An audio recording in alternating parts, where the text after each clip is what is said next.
Welcome to Education Policy, everyone. It's 1:30, and so we are going to get started. And I'm going to, before we get started, ask Representative Drummond to open us in prayer. May we bow our heads? Oh, Heavenly Father, it's once again that we come before your throne of mercy, thanking you for this day, thanking you for life, and dear Lord, thanking you for all of the tenacity to get through this day. Father, as we go through our day and through this committee, we pray for each committee member that we make decisions that are in the best interest of those that we serve, especially our students and those that are in the education arena. We give all praises and glory to you. In Jesus' name we pray. Amen.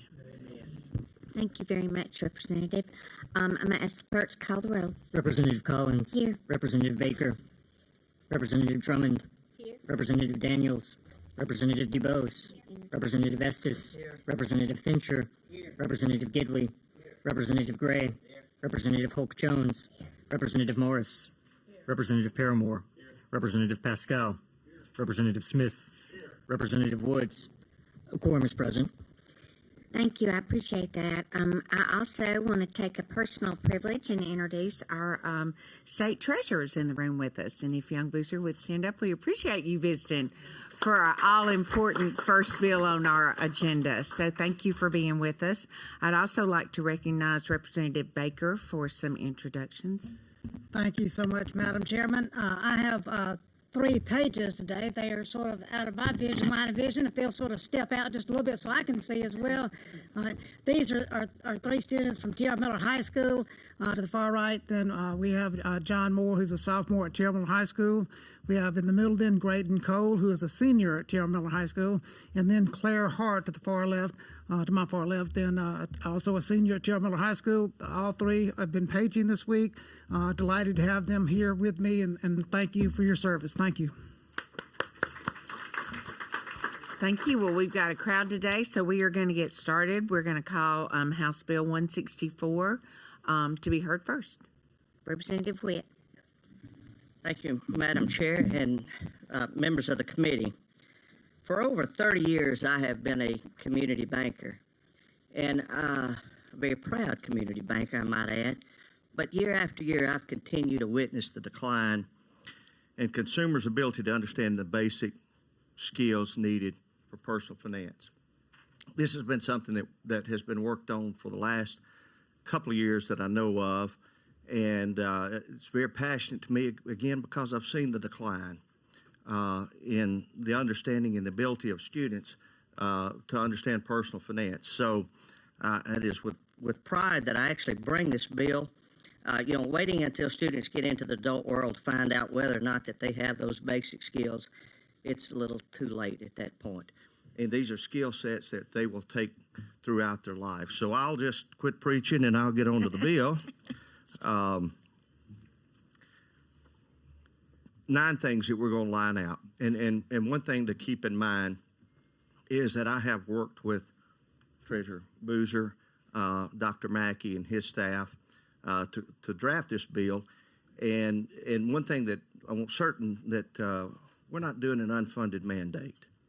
We're not adding a credit, or we're not adding any additional teachers. The physical note is, there's no physical note on this. We're going to incorporate these 9 skill sets into existing curriculum, career prep, okay? Class that is required before graduation. Those skill sets are types of banking accounts offered. You'd be surprised at the number of people that just doesn't understand or doesn't have a deposit account today. Balancing a checkbook. Those are things that we were taught often at home. They're not being taught at home anymore because maybe the parents don't understand it. Basic principles of money management, evaluating types of loans, basic principles of personal insurance policies, understanding percentages as relating to taxation, computing interest rates at various mechanisms, simple contracts, and types of savings and investments. We are going to add this into a requirement for the test. The State Board of Education will incorporate this into a test prior to graduation. And with that, I will open it up for questions. I thank you for the work that you've put into this. I thank you that we're taking something that we had in career prep, but we're making it actually work so that students are prepared. And so at this time, I'll take any questions on the bill. Representative Morris.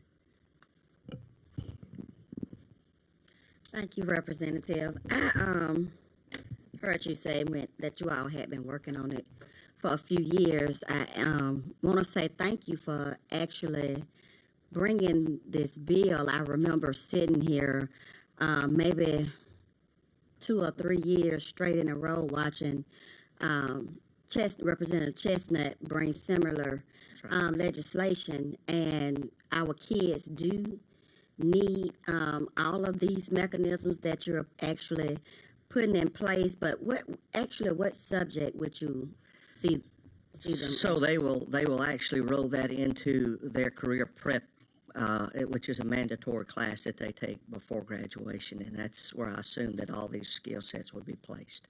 Okay, then afterward they would have to have a. They will have a test.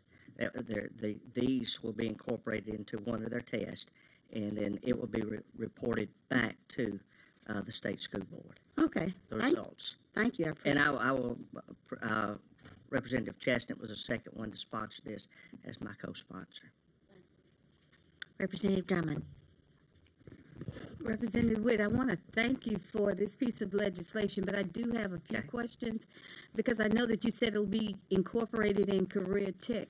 Can you kind of walk me through who are those persons that will be teaching these classes? What type of assessment at the end that they will have to go through?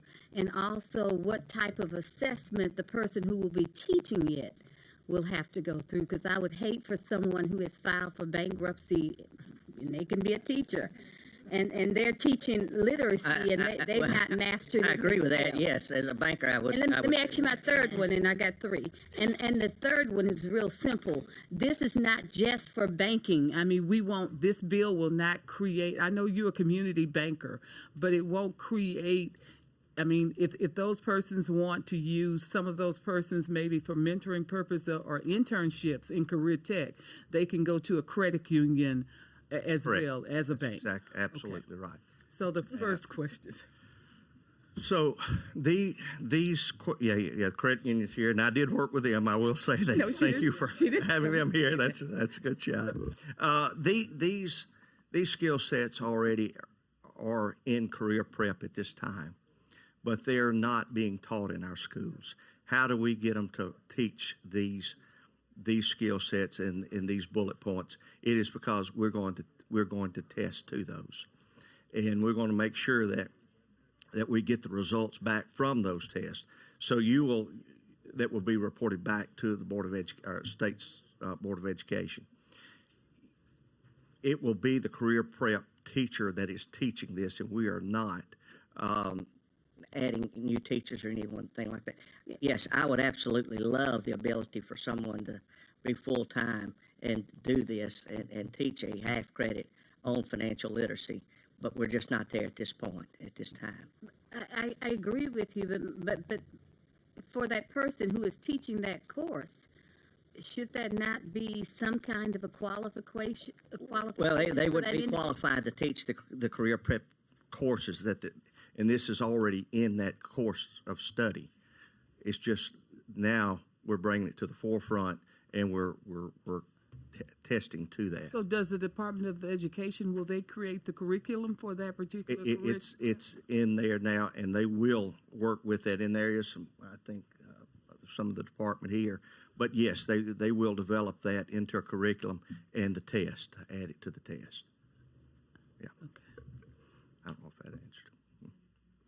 Representative Paramore? I don't really have a question, Ms. Chairman, but Representative Witt, I really appreciate you bringing this. This was an issue that was forefront of my campaign to get here, but I've talked to several entities, and I know we're not quite to the point of this being a class. When I was in the 9th grade in the Dothan City school system, you were required to take personal finance and econ, and it helped get us to certain points later on in curriculum. I hope we eventually get there, but I know in the Pike County school system, we have a banking academy, a finance academy within that school system, and they actually operate a bank within Pike County High School, so the kids can understand this. But it's not just banking, it's understanding mortgages, it's understanding interest rates, it's understanding how to not fall into the cycle of payday loans. Not to step on any toes with any of that, but, kind of break that cycle so that people understand that will empower them to be better citizens and make better decisions down the road. So, Representative Witt, I appreciate you bringing this. Thank you. Thank you, Representative Estes.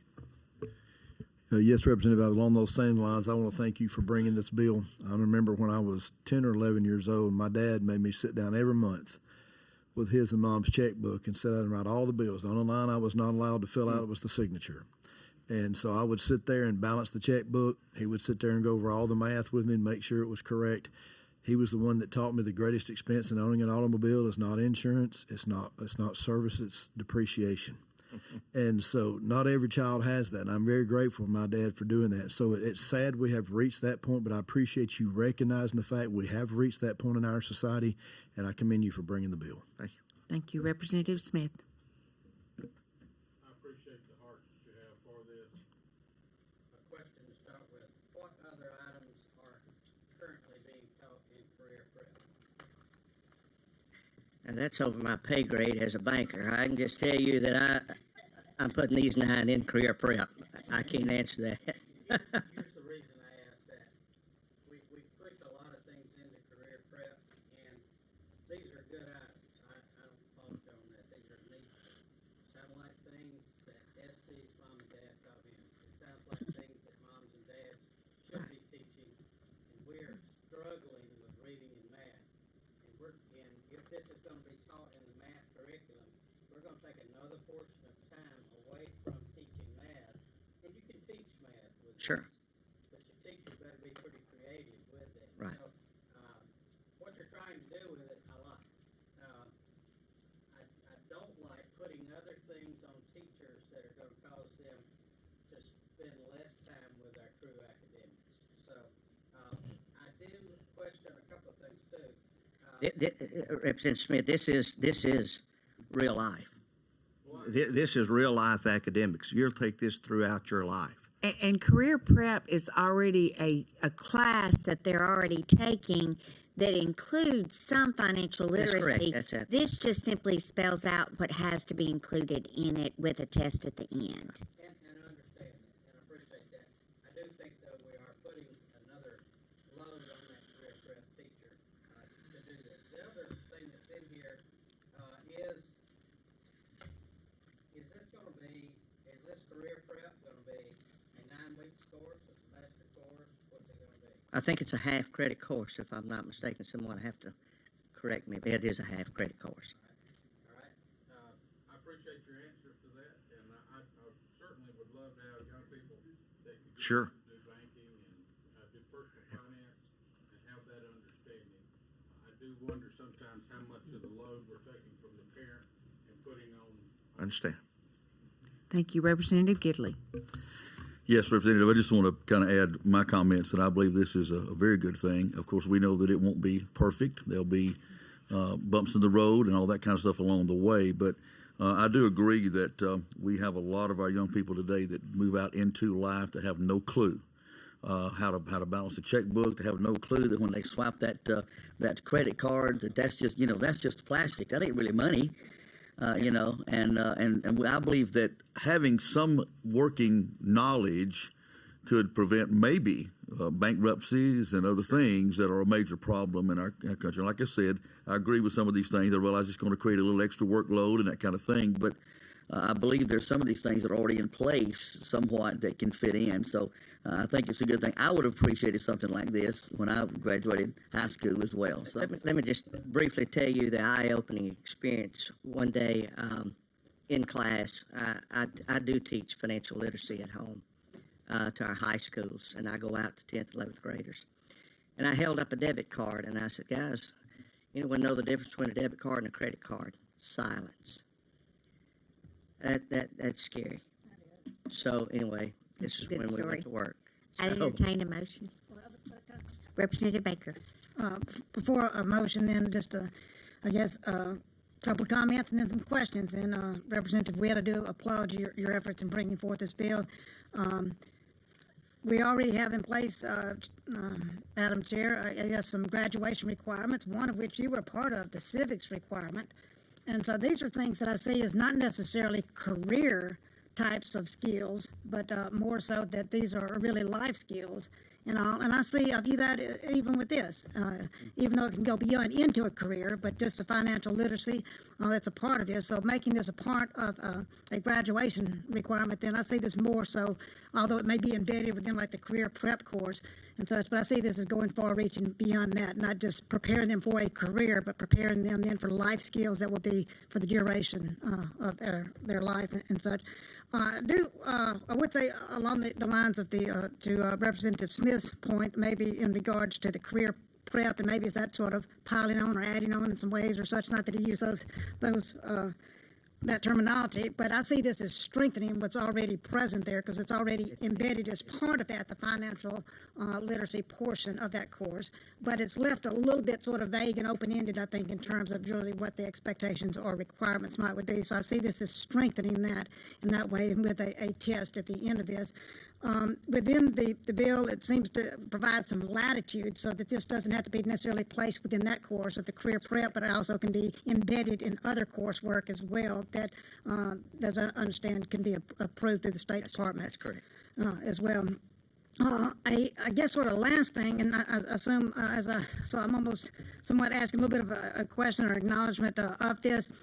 It does mention that the State Department would adopt any rules necessary in regards to the implementation thereof on this, or paraphrasing a little bit on that. So I wonder, would there be there could be like good cause exemptions, as sometimes there are on some requirements towards graduation and such. So but that would be something that I think that would be. So I'm sort of thinking out loud as well as questioning a little bit, something that would be adopted perhaps by the State Department in regards to any good cause exemptions that would exist, or any such as retakes of the test, and how often, or any of that. Yeah, I can't answer that. Right. And it's not a requirement for graduation. It's just a test that then they have to report who's passing and who's on this particular. That's all it is adding it into. I misunderstood on that. My understanding was this was not for graduation. This would not be okay. They're just for the not a requirement for the completion It's a of the requirement course. to take the test and That's correct.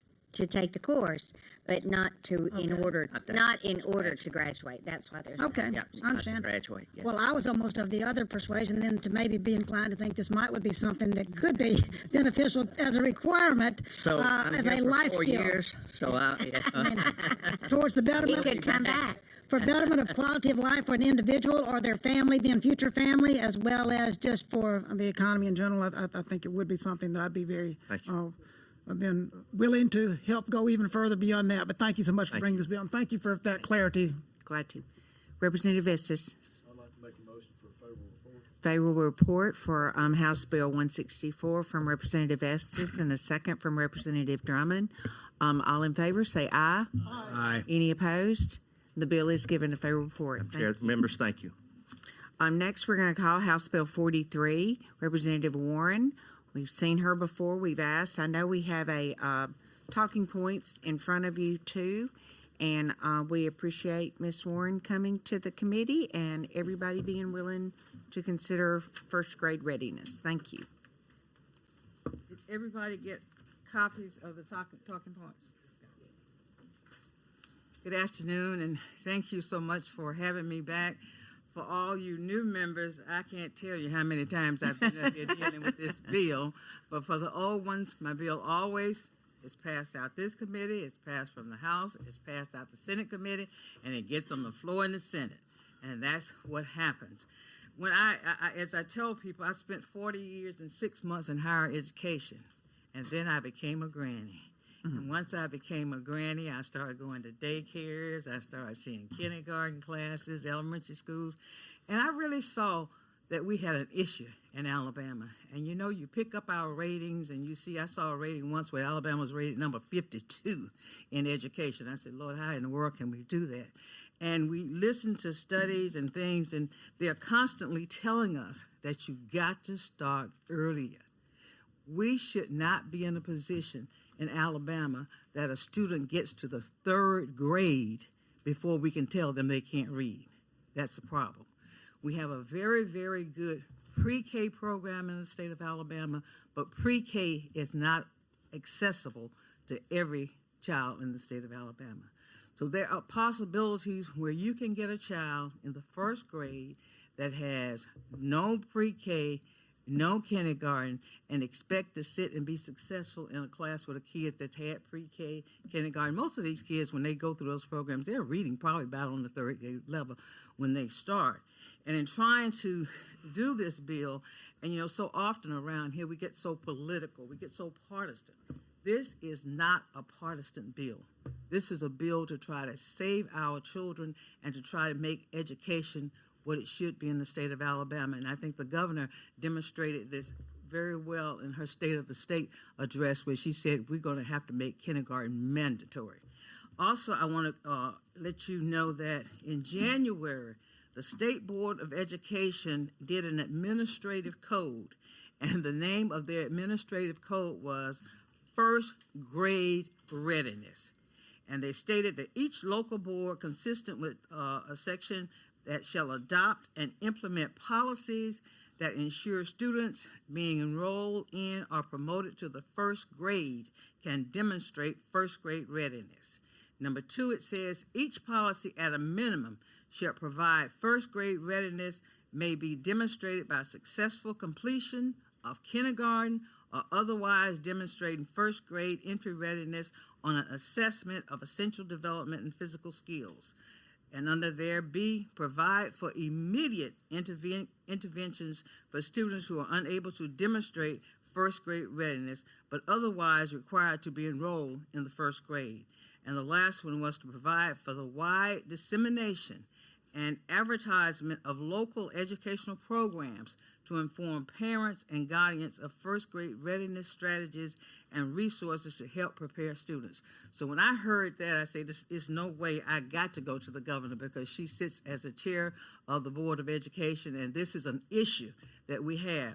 So, and as I tell people, when I started this, I started because when my grandson went to the 1st grade, they were going to meet the teacher, and they were standing in line, and he read everything on the wall all over the place, and the lady behind my daughter told her, "You're in the wrong line." She said, "This is Miss So-and-so class." She said, "Yes." She said, "But your boy just read everything on the wall." She said, "I thought this was the grade that they started teaching them to read was in the 1st grade." I hate to tell y'all, this little girl's name had 3 letters in it, and 2 of those 3 letters was an A, and she could not recognize an A. So you have to think about situations like that. What are we actually doing to that student to put her in this class where we know she's not ready, he or she is not ready, with students who've had all those other programs? It's unfair to the student we're doing it to. It's unfair to the students that got to sit there and let the teacher teach somebody ABCs that they've been knowing it probably since they were 2 or 3. And it's unfair to the teacher to have to divide her time and efforts and what she's doing to deal with that. So this is why I have this bill. I've been asked questions about it.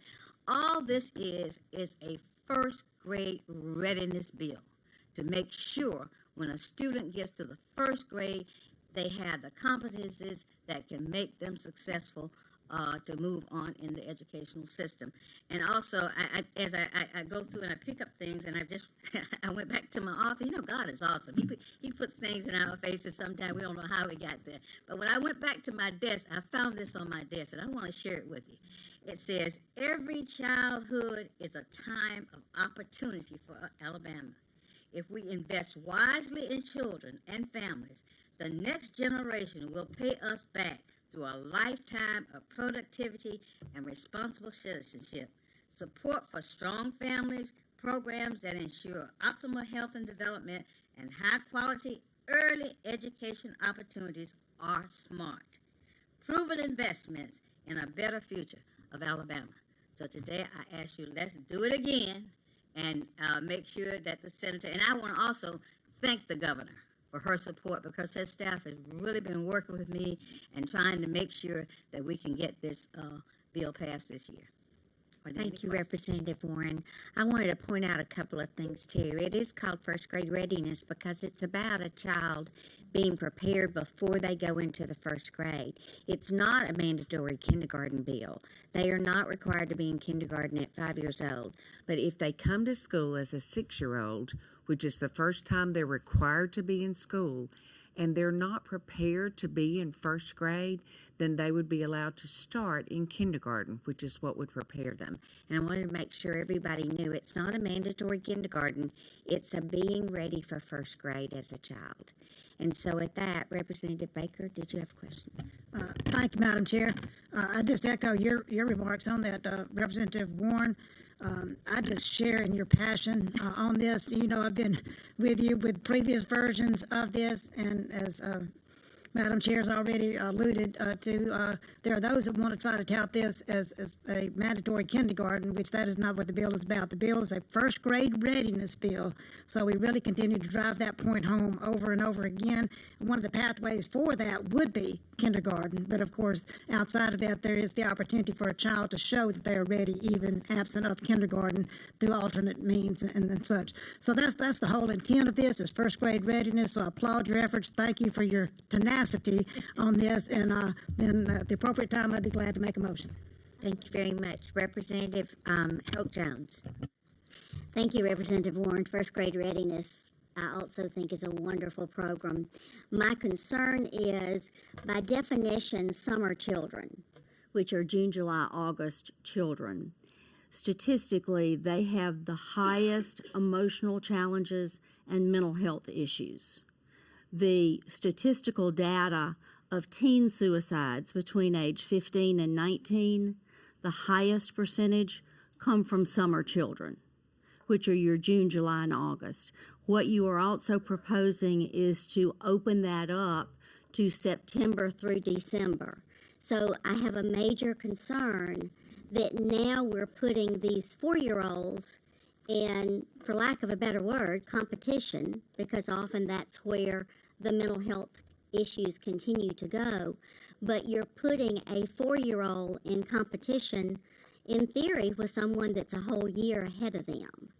So I would like a lot of thought to be given to that to what the facts are of the summer children and their emotional and their mental issues that they're dealing with, because they're constantly then trying, if they are the youngest in the classroom, and I'm sure there are those in this room that have excelled because they were the youngest one getting their driver's license, but there are also ones in this room that have constantly struggled because they were the youngest and everyone was getting their driver's license. Or by the same token, that definition of summer child, and now we're going to extend and push those fall children into a classroom when they're 4, and now you're going to have them there with the 5-year-olds. Those are exceptions by the local board. They will make those exceptions. They will evaluate those students to see. It's not a given that those 4-year-olds will be allowed. It will be determined by the local school boards. We made that exception. Representative Morris. That threw me for a loop. I've never heard of summer babies, the ones that actually commit suicide. I just never heard of that. Learn something new. But what I'd like to say is thank you for standing with this bill. You've been standing with this bill since I got here, and you're still standing with this bill. And for the people who are not in our caucus or around us all the time, to hear you speak about kindergarten on a daily basis, to show the passion that you have for it. And I like the fact that the readiness for first grade and raising the time frame to December 31st. Because some kids are actually ready for first grade and their birthday is just late. they're ready and their birthdays are late, and that would be. Let me interject a part there. Go ahead. I had a daughter who's a very, very bright girl, born on December the 27th. All of her friends had to leave her in kindergarten and left. And that was a devastating experience for her. She went and she had a baby on December the 27th. We had the same problem with him. And that's when I went, that's the year that I came and decided to deal with the age. Yeah, that is great, because I do see a lot of it in school where kids are actually, their birthday just a little late, a month or two, and next thing you know, you got to go back. You got to do pre-K 2 years, and then you got to wait on kindergarten. Now you 6, you in the kindergarten, you the tallest or biggest one in your class. But just thank you for sticking and standing with the bill. Representative Gidley. Thank you. First of all, I do appreciate Representative Warren, your persistence in this. We know that we have a lot of issues in education that need to be worked on. I deal a lot with education. I'm surrounded by it. I have family members deeply involved in it. I sat recently with a room full of principals and educators in our county, and they really, expounded on the fact that one of the things they deal with is children who come to first grade. Some are ready, some are not. And so I applaud the idea of readiness, first grade readiness. I think that's great. However, I also have the same issue with this bill concerning the 4-year-olds. What I feel like is going to happen here, and I feel like we're opening a door here. We know that right now we don't have preschool, the 4-year-old that is funded. I think that's something we need to look at somewhere down the road. But we have a lot of people, I believe, who are going, if this door is open for them to send their child to school at 4 years old, they're going to send them to kindergarten at 4 years old. And I have a deep concern, as Senator Francis said a while ago, that we're going to have a lot of children that are going to be out of place, behind, age-wise, size-wise, and other things from students in their class. I'll give you some quick examples. I have a grandson who my daughter, which is a elementary school educator, held back because she didn't think he was ready. He has excelled, SGA president his senior year. He's freshman representative at Troy University now. On the other hand, I started school when I was 5. There was no kindergarten in 1963 when I started the school. I started way before I was ever born. Y'all will get that in a minute. But I started school when I was 5. I started my high school year, my senior year, when I was 16.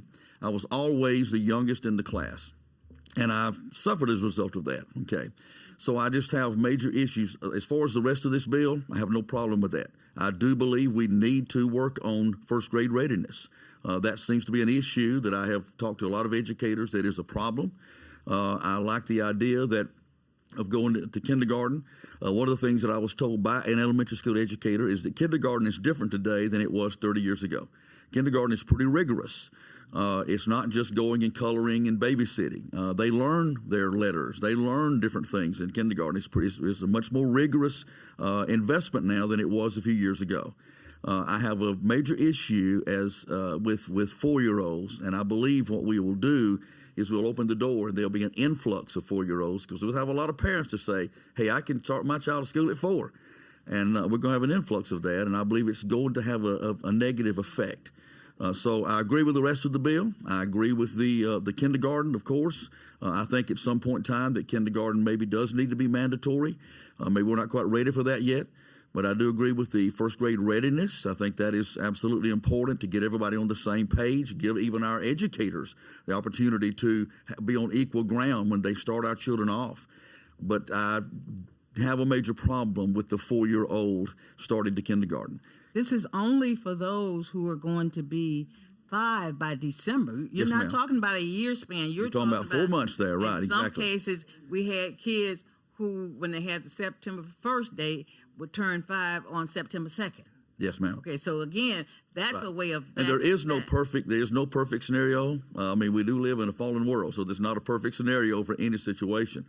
But you're also going to have children that turn 5 in January, or whatever, that are going to be sometimes almost a year older than some of those 4-year-olds. So That's my problem. I agree with Representative Jones down there that in many cases, I saw it in my own case, I've saw it in others, where when children are months and maybe even close to a year younger than the rest of the children in their class, it can cause major problems.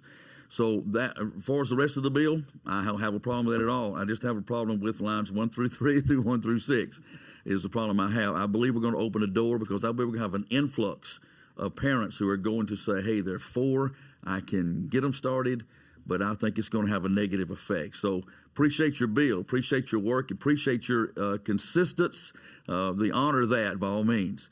But I just have a major problem with that portion of the bill. I do want to point out something that's in the substitute, which we'll have to adopt beforehand. But if you look at the substitute in your package and the one that you were sent on Friday, look on page 4 and lines 88.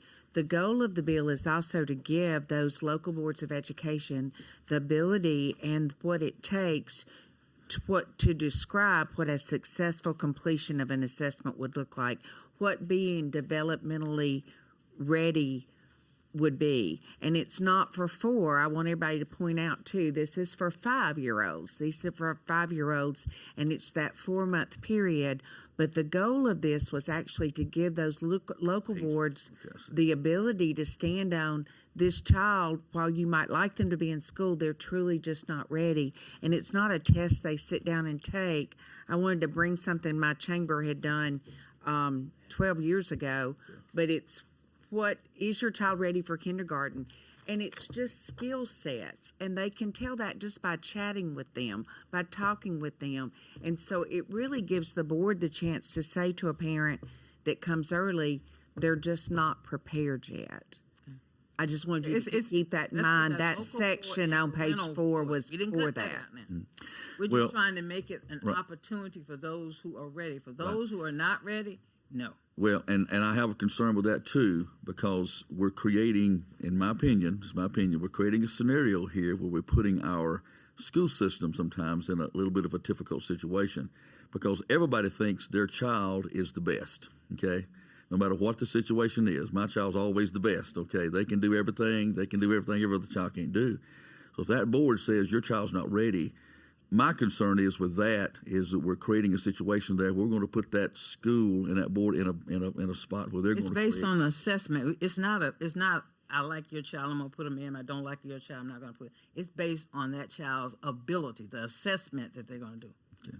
Thank you, Representative DuBose. Yes, thank you. I just have a couple of questions, not statements. I'm really kind of confused. Okay, the assessment that the child would have to demonstrate before entering first grade is only if they don't complete a kindergarten class. Yes. And it says here that that assessment shall be created by the Department of Education, approved by the State Board of Education, and they'll publish it. So this is really the State Department assessment that the local school implements. Yes. Okay, so really the local school or the Board of Education locally doesn't have anything to do with determining that assessment. That's from the State Board of Education. I'm just reading what it says. I think they would determine the success of the student who takes it. Yeah. They don't make the test, but they would determine that. Okay. All right, so they do give the test. Okay, and they determine what they're paying. So what if they fail that test? If they fail that test, they're going to have to satisfactorily complete the competencies of kindergarten. So then they do go to kindergarten. They go to kindergarten at that point. Okay. So, so then my question is, if this is all about first grade readiness, why did you move up the age? I mean, I realize you've just moved it up like 4 months, right? Mm-hmm. From December 31 to September 1. So what was the purpose of that?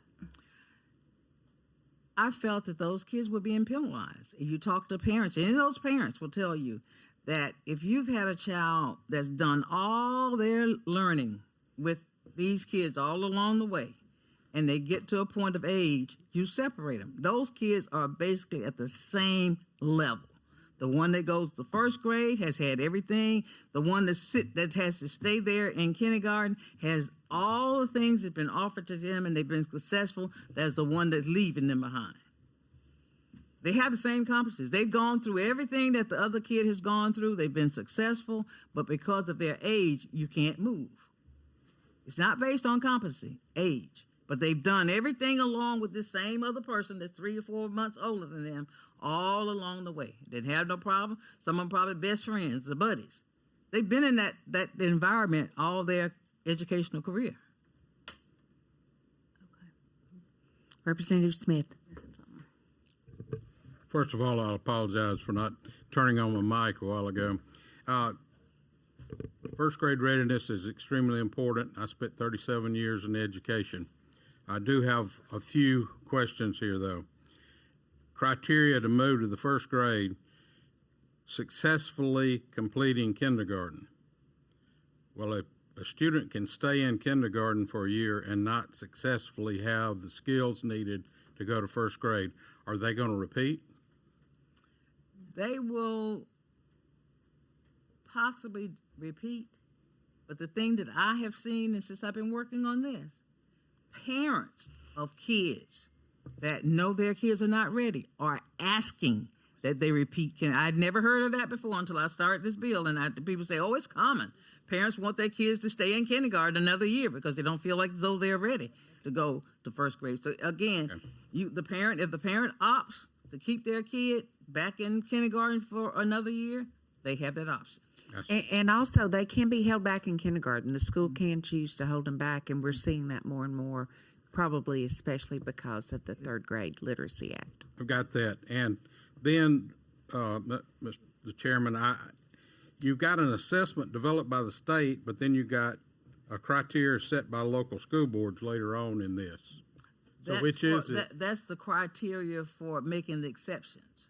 Okay. The assessment is dealt with by the state, but the local board has the authority to make their stipulations for making exceptions. Okay. As a principal, I'm going to address your daughter. She started kindergarten early, or she wouldn't have been with those children that were promoted, and when she had to stay, she was apparently not 5 years old to start kindergarten at September 1st of that particular year, and when those others moved on, she was not of the age to go there. It's a difficult line, and what I see from this is, what's the magic about January 1st? We've got a set line, and I appreciate the readiness. Okay, got to be. It's the foundation for them, and I would not have ever taught first or second grade kindergarten because that's the foundation for them to love education, and so that scared me. All right, and we've got to do a great job there, but I don't see the need to change the start date. I believe that everything else in this will work, but the start date's going to be, for example, if my child's born January the 2nd, gosh, I missed it 2 days. Well, right now, if they didn't start on September 1st, well, they missed the deadline.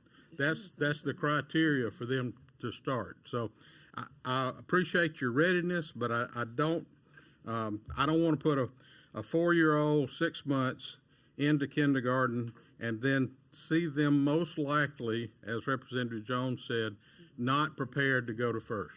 And I want us to point out, too, it's not about 4-year-olds. This is about 5-year-olds. Yeah. These are about 5-year-olds and coming into kindergarten.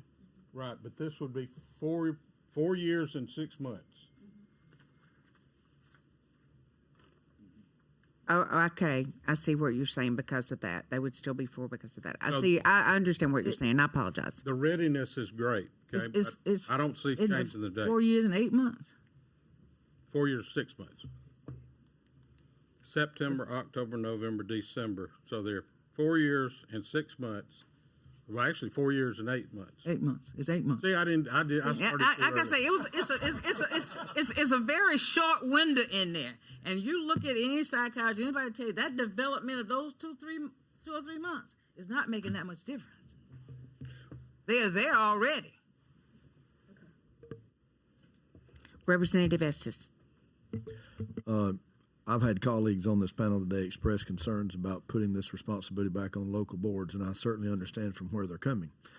Having served on a local board of education myself for 15 years and on the state board of directors for AASB, with all due respect to my board members across the state, That's what they sit at that table for, is to make those kind of decisions that need to be made.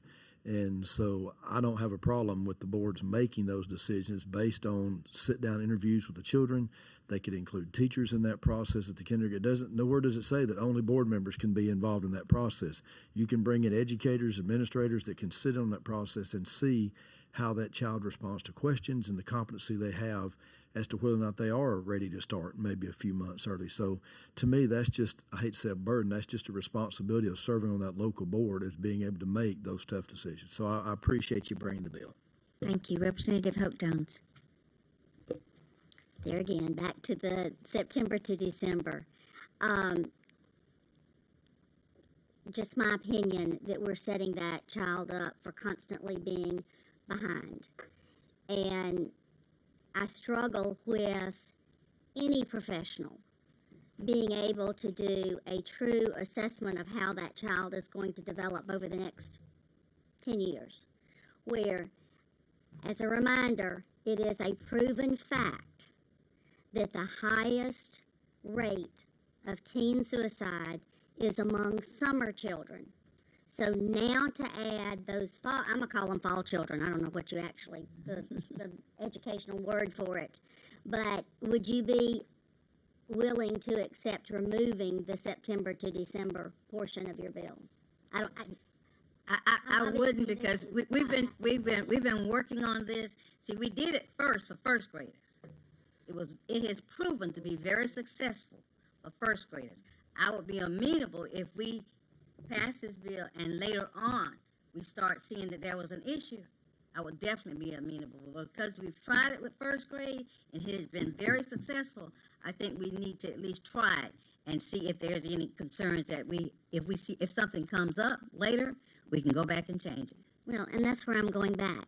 The facts have been in place for 20 plus years regarding these summer children. And now you're asking us to even change it to include the fall children. So the statistics are just getting larger and larger. So I don't think waiting is going to make the numbers go down. As I say, parents have the choice. If they think that their child is not ready, don't put their child in there. Right. Don't have that child there. That's what, like I said, we've gone with this thing, we played it so many ways. And that's why we left everything open, the options open. Like I said, we had to leave the options open for homeschooling, for private schooling, all these other things. We did every option out there that we can leave open and still leave the final decision to the parent. Right. My concern is just to Representative Gidley's discussion, it is much harder to evaluate and for that parent to make that decision as their child is 5 versus when that child is, say, 15. Representative Drummond. Thank you, Madam Chair. I have watched you from the time you started this bill, and while we were sitting here, I know Representative Fincher probably saw my phone kept ringing. It was my granddaughter who is getting ready to turn 5. And I can tell you the maturity of her right now is much, much far beyond. Parents have control in this bill. It is not, you can't mandate that they send their children to school.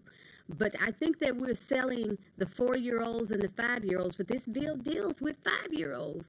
I think we're selling them short. I know for my granddaughter can operate a computer much better than I can. Not to mention this mini computer, this cell phone.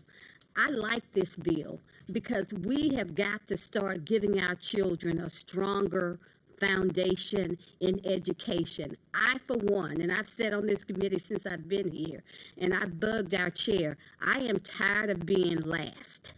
I want our children to get a strong foundation so that they can finish first. And this bill would definitely do that. And parents have the option, if they feel that child is not mentally ready, they don't have to send that child into kindergarten. But any efforts that we can do from the state of Alabama to give that child a strong start, we need to continue to build that foundation. So at this time, I'd like to give this bill a favorable report. I hear a motion. it's not a favorable report, it's a motion. A motion to adopt the sub. substitute. I forgot about the. Thank you, Representative Drummond. We have a motion to adopt the sub, which we probably should have done before we began debate, but I think we all know which bill we were on. The second from Representative Gray. All in favor of adopting the sub, say aye. Aye. Now I move to give the bill a favorable report. We have a motion to give the bill a favorable report, a second from several people, but I'll say Representative Baker. Are there any other questions? Yes. Representative Pascal. Representative Warren, how you doing? I'm doing well, thank you. Yesterday I had the opportunity to stop by your desk and talk about your bill. But since then, I've received several phone calls, and so I just have a couple of questions about your bill. Well, first, I want to applaud your efforts. You know, sometimes when you work on a bill year after year, you can become tired and weary. So I want to applaud your efforts for fighting for making sure that our kids have the best opportunity out there. First question, last year you said your bill passed this committee and the House. Could you share what was the issue upstairs in the Senate with your bill? It passed the Senate committee last year, if I can remember correctly. It was Wagner was putting it on. He put it on the calendar, but they didn't get to it because that's when they really start going crazy up there. You know, when you know how the Senate gets this last minute craziness. They went real crazy. Then they went back and tried to put it on there again, but they couldn't deal with it. The year before that bill, it was Senator Smitherman who did not read the bill and was under the impression that I was keeping kids back in kindergarten. He said I was making them be retained in kindergarten. I said, no, have you read the bill? He said, no. So that's basically what it was. It was these trying to get those calendars in on the Senate. And, you know, that on those last, with our bills, they kind of put them on the last calendar that they get. And when they start fussing, and the way the rules are in the Senate, one person can hold it up all night long. And Smitherman said that he was going to hold it up all night long. So I said, let it go. And we'll come back again with it. Okay. Representative Gidley. Representative Warren, let me say again, I appreciate you and I appreciate the bill, and I concur with what I think most of our constituents here to say that we must work on readiness. We must work on that. And I think your bill addresses that, and I appreciate that. Back again, I just have major problems with that section there, and I'm really concerned we're going to open a door that is going to be detrimental to some children down the road. It may not show up until they're 14 or 15, but it may show up down the road. And I'm concerned that it puts kids on a uneven scale, okay? So I want you to know I appreciate your bill, and I think your bill is on target as far as readiness. I just have a problem with that, and I agree with Representative Jones. If we could remove that one section, I would wholehearedly. And I hate to lose a good bill over one little issue there, and it probably you may not, but anyhow, I just want you to know I appreciate the bill, I really do. I just still have real deep concerns about the emotional aspects of what could happen to some children that were put out there before they were ready, and so anyhow. Like I said, let's remember now, we're only talking 3 or 4 months in development. You know, we got to go back to that development phase. Did you have something else? Yes, Madam Chairman, thank you. You took the mic from me over here. Representative Warren, earlier you mentioned about the school board, the state school board administrative code they implemented. Is that correct? Yes. And you stated there it's a requirement to have development of readiness assessment. And if the students fail to do well on that assessment, the next step is intervention. Is that correct?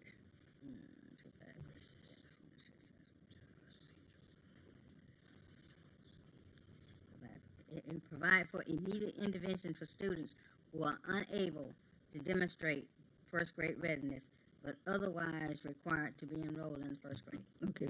Now, well, do that mean they are admitted to first grade, and then they just they use that as a benchmark, and they assist the student to proceed on the first grade and assist them, or they hold them back?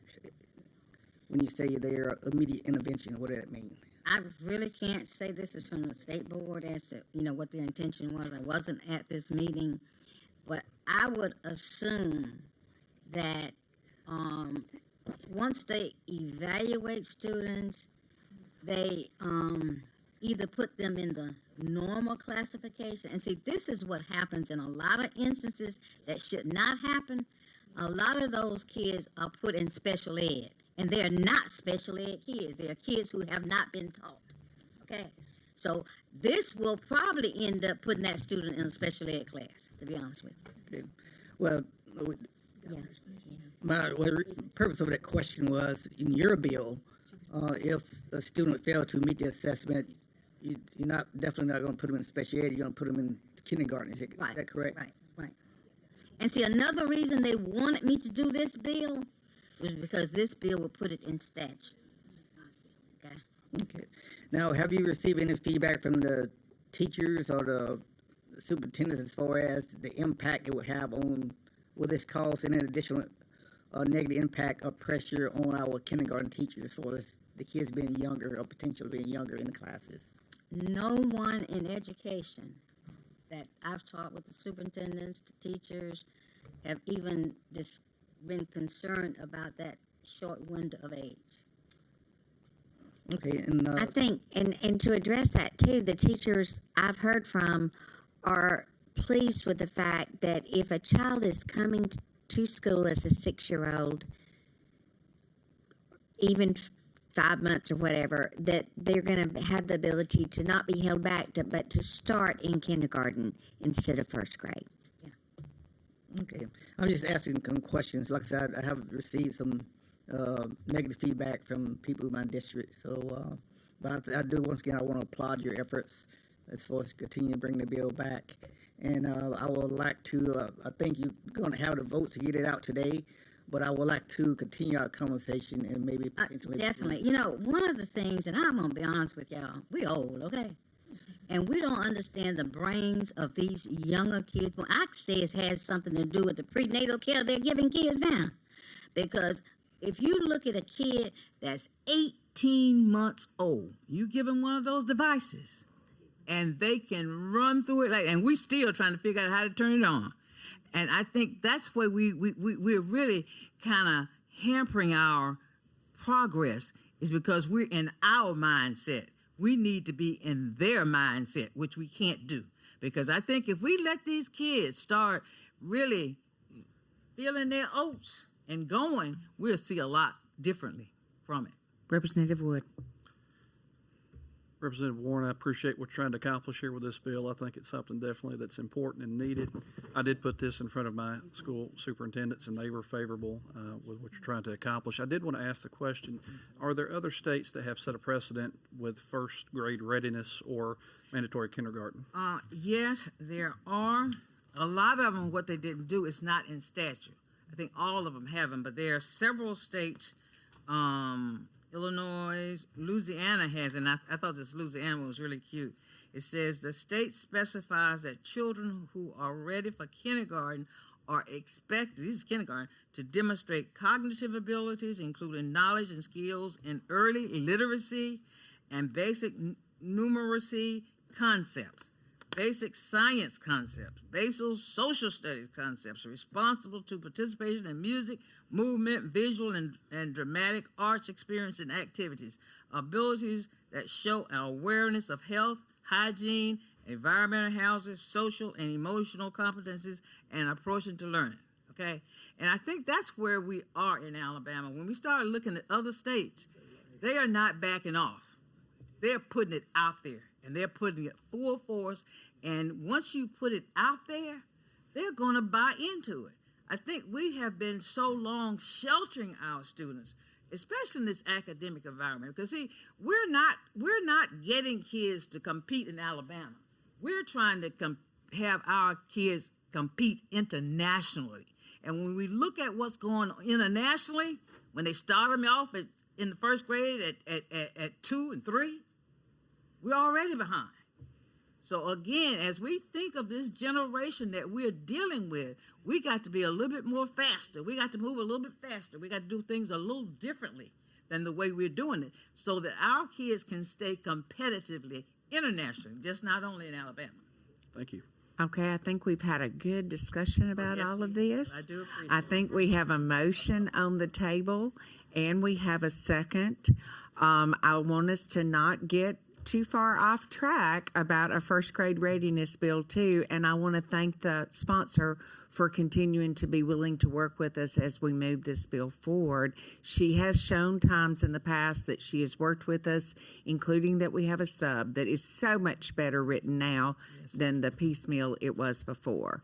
So we have a motion, we have a second. All in favor say aye. Aye. Any opposed?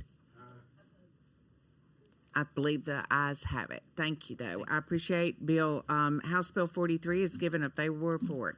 Thank you, y'all. And I promise you, I'm not coming back no more with this one, okay? We'll look forward to working with you. Yes, you will. We're going to call House Bill 218. Representative McCampbell.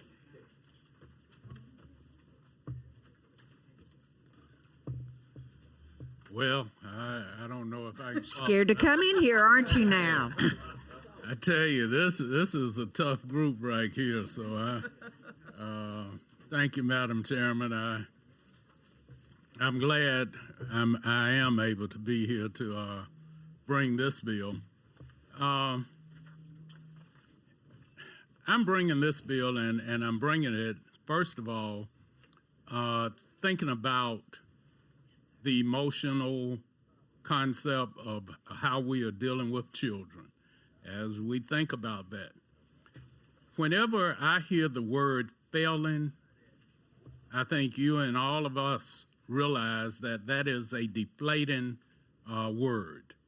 It tells people that you are not up to par. And so what it does is it creates a setting and a situation where we basically are telling the whole world that as a state, we are failing. That term is not just centered right here in Alabama, because we have a governor and a commerce director that's going all over the world recruiting industry for the state of Alabama. But all of us know that they don't have to always come here to find out about Alabama.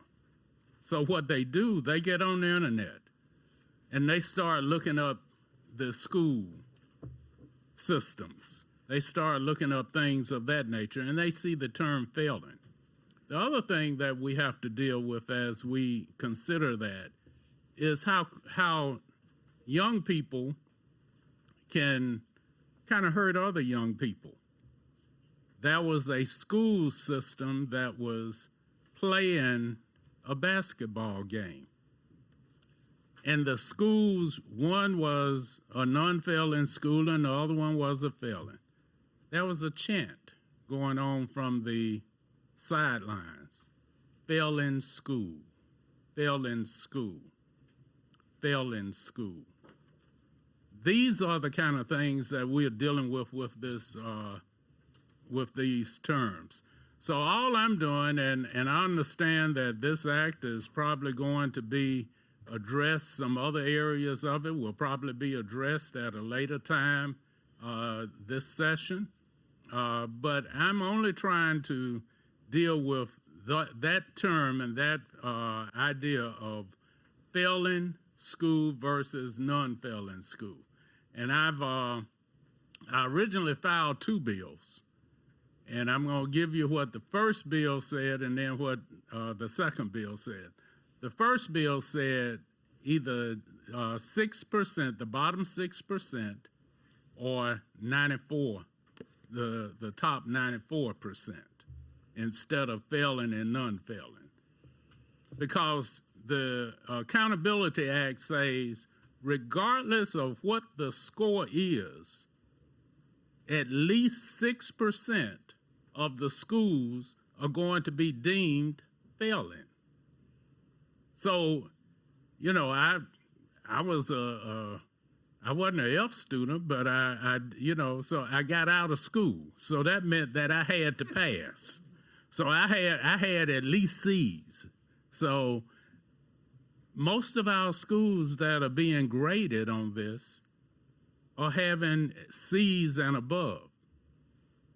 But we are deeming 6% of them as failing. So this is to try and get something that is not going to be a term that is defeative in its existence, period. So my bill simply says we change that failing school to fully supported school, and the non-failing school to non-fully supported school. And that's the bill in a nutshell, just those terms. And I've already had a visit from one of my colleagues, and he and I were during COVID, we sat together. And he has some concerns, just as another one of my colleagues has some concerns. She preferred the 6% and the 94%. So with that, Madam Chairman, I'll take any questions. Thank you, Representative McCampbell. Do I have any questions? Representative Estes. I know we're pressed for time, so I'll make this quickly. First of all, my friend and colleague, I appreciate you bringing the bill. I do agree with one comment you've made. I've always had a problem with Alabama Accountability Act and the 6% because it should be. It's not a bell curve. It's not that's what that is, and that's not how we should be graded on our schools. In theory, you could have everybody making a 90 or above, but whoever you are below that line of the 6%, you're going to be deemed currently a failing school, and I've always had a problem with that. I guess I'm old school. I grew up, and we use terms failing and non-failing, and I didn't take exception to that. Thank goodness I made good grades. But I had some friends that did not, and those were just terms that were accepted. You know, we weren't offended by them. It was just if you were failing, you were failing. It was that's the way it was. But even with that said, I don't have a problem with us trying to change the terms. I just admit, though, the words that have been chosen to replace failing and non-failing are a bit confusing to me. Okay. Because where it says fully supported school, we now know if this is adopted as state law, that what we're saying is we all know that is a failing school, even though they're called fully supportive. And I'm thinking to the general public, these current terms could make that somewhat confusing because our schools that are doing well, they sound like they're non-fully supported, almost as if like, well, y'all are doing well, so we've just written y'all off. We're not worried about taking care of y'all. Y'all are not fully supported because you're okay.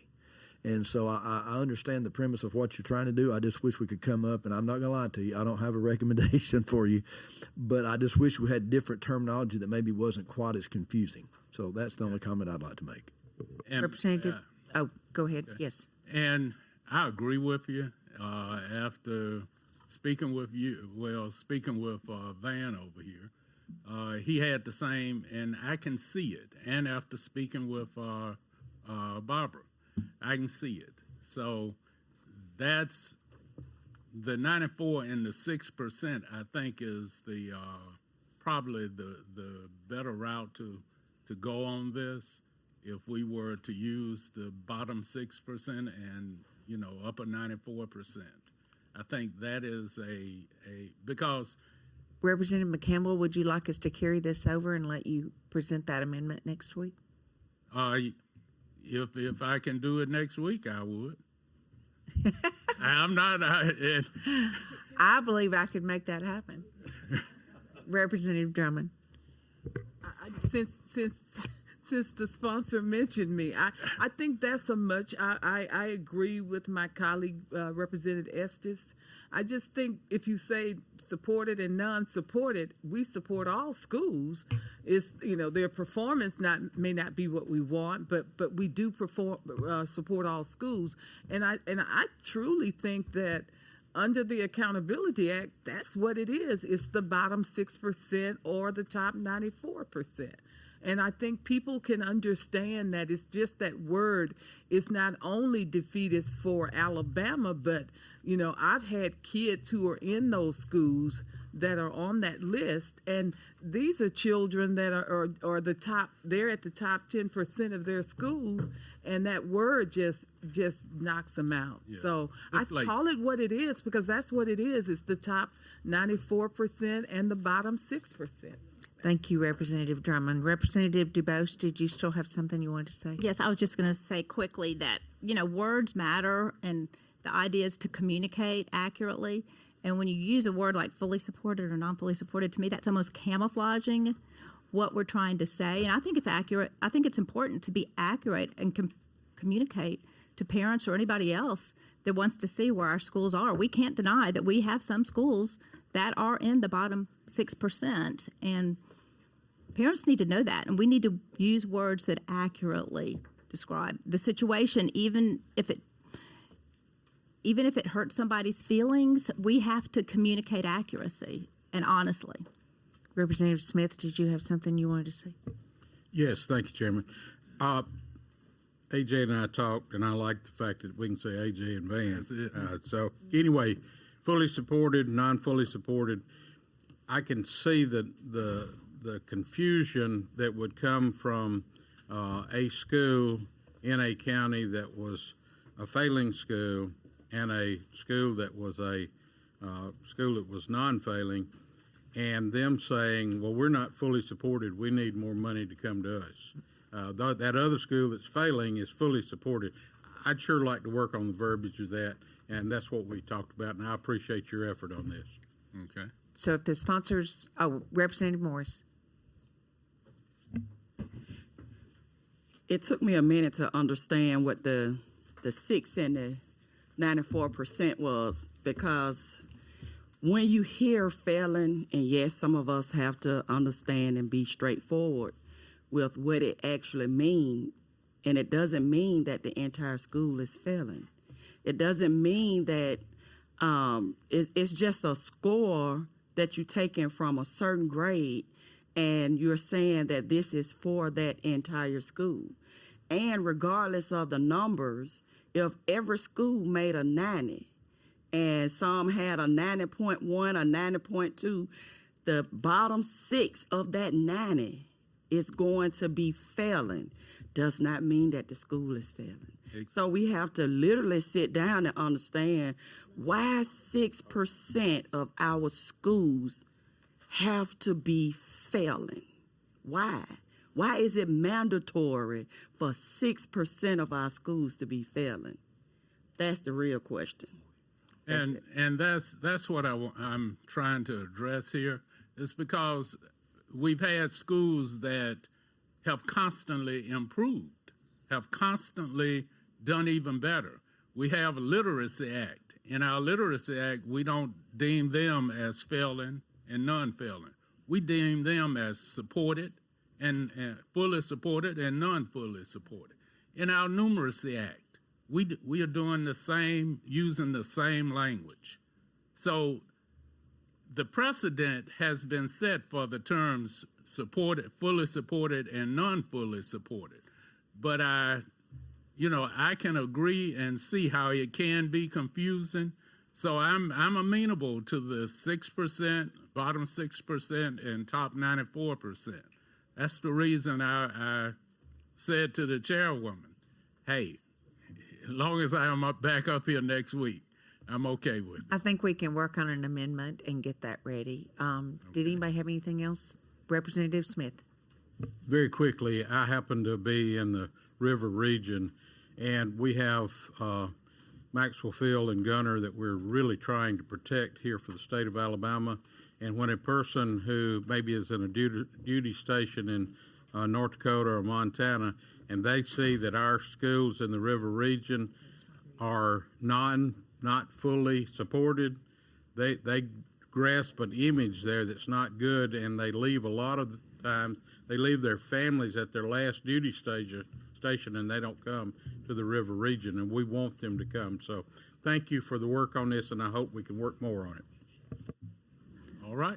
Okay, then at this time, I'm going to carry this bill over to next week while we work on the exact words we want to use. I'd like to remind everybody that we talked about being brief and succinct and very careful with our comments. I want us to ask questions. I want us to thoroughly vet bills, but just keep that in mind. So we are adjourned. All right.